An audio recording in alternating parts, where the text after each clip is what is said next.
CM Chandrababu AP భవిష్యత్తుకు పునాదులు వేస్తూ యువతకు మనోధైర్యాన్ని భరోసాని ఇచ్చారని ఎమ్మెల్యే చింతమనేని ప్రభాకర్ తెలిపారు. ఇక సీఎం చేసిన మొదటి సంతకాలు భవిష్యత్తుకు పునాదులు అన్నారు. దెందులూరు నియోజకవర్గ ప్రజల రుణం తీర్చుకోలేనిదని వ్యాఖ్యానించారు.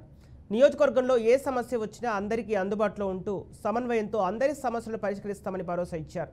ఎవరు కూడా దౌర్జన్యాలకు పాల్పడవద్దని సౌమ్యను పాటించాలని అన్నారు. ఏ రకంగా శిశుపాలుడు చేసినటువంటి తప్పులు జగన్మోహన్ రెడ్డి చేశాడో ప్రజలు ఓటు అనేటువంటి ఆయుధం ద్వారా జగన్ అనేటువంటి వ్యక్తిని నడి రోడ్డు మీద షూట్ చేశారని చెప్పి కూడా ఈ సందర్భంగా ఓటు అనేటువంటి ఒక బుల్లెట్తో జగన్ అనేటువంటి వ్యక్తిని షూట్ చేశారు. రాజకీయంగా గోళీ కట్టారు. రాజకీయంగా వైఎస్ఆర్ పార్టీని బంగాళాఖాతంలో కలుపుతూ ఉన్నారు.